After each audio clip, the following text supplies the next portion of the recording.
I'm positioning myself as the authority. I'm developing a relationship with them. I'm adding value. I'm educating. I'm serving, not selling. I'm just really providing value to them.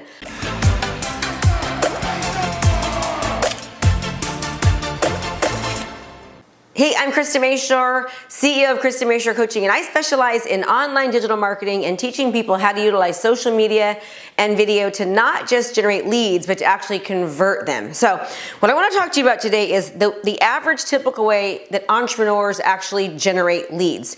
And understand this. I believe that marketing and innovation is the backbone to any business, and as an entrepreneur, you are a business owner, it is your own business. So the way that an average marketer will generate leads is they will create a lead magnet, right? A lead magnet, as you know, is when you offer something of value in exchange for someone's contact information. So let's just say that you are a real estate agent, let's just say, and you are going to tell people, hey, if you give me your information, right, your information, maybe it's their name, an email address, and a phone number. Understand this, the more information you ask for, the less likely somebody will be willing to fill it out. So you say, if you're willing to give me your information, maybe it's just your email and maybe your phone number, then I'm gonna give you this really cool something of value, all right? And most marketers start here. They start by trying to collect people's contact information, having people give them their name, phone number, and email. But here's the problem, is that people are being harassed and hounded, and people are, being advertised to all the time throughout the day. In fact, the numbers are in the thousands of how many offers that were being made as consumers on social media, on TV, on the news, on the radio. Everywhere you look, on the TikTok ads, the Instagram ads, the Facebook ads, all these videos, everyone's constantly marketing to you. So we are getting less and less likely to want to give our contact information to people in exchange for something really, really cool. So I like to teach people to do something different. In fact, I'm not sure if you know what these are. These are actually 2 Comma Club awards. Each one of these awards, I generated over $1 million each from each of these funnels. This shows, and less than, out of the ClickFunnels people, less than 2% of people have achieved even one 2 Comma Club award.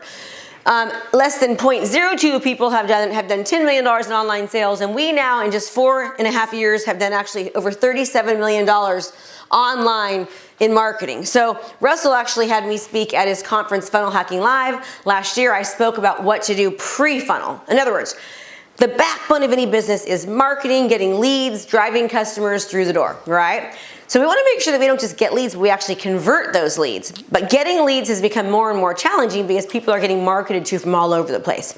So the first thing that I like to tell people is, number one, is you have to identify who your audience is. So the first step is, who is your audience, right?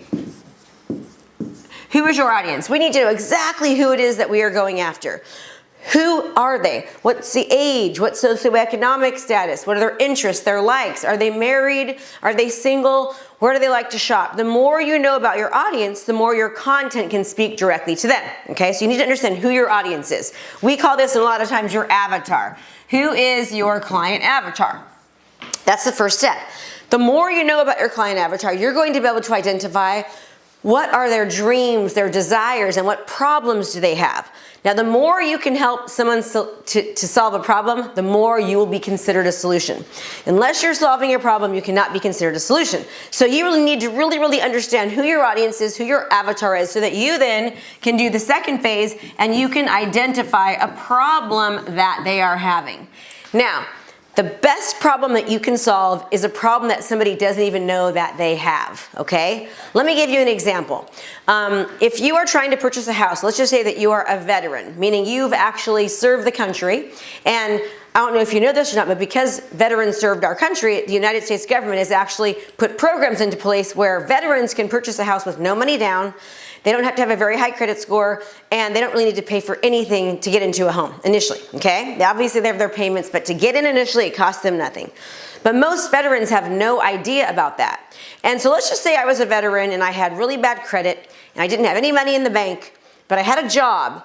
If I was to do video content or to market to a veteran as a buyer and said, hey, it's a great time to buy a house, that veteran wouldn't even be listening to me. He'd be shutting me out because he didn't even think he had the ability to buy a house, right? So he has a problem that he doesn't even know he has. He can actually buy a house, but he doesn't even know that he can.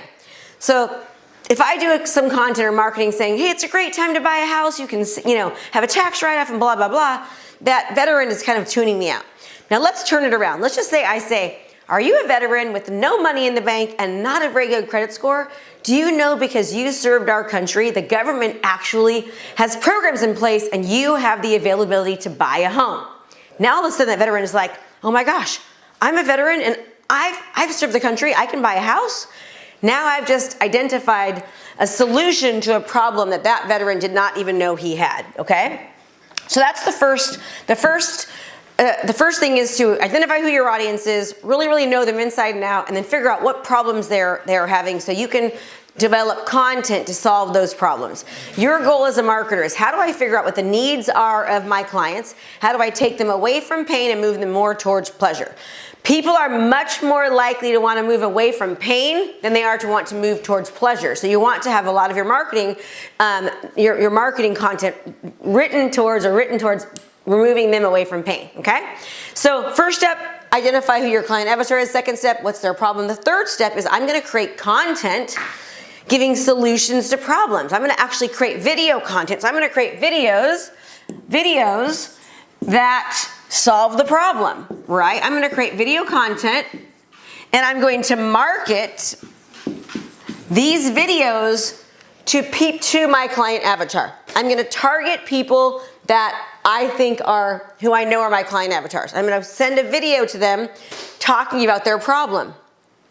The people that watch this first video, right, I'm gonna retarget, which means I'm gonna show all the people that watched this video, I'm gonna show them another video and also discussing and solving the first problem. So let's take that veteran, for example. I'm gonna talk to him about, hey, do you know that you can buy a house even if you're a veteran and you don't have any money in the bank and don't have a good credit score?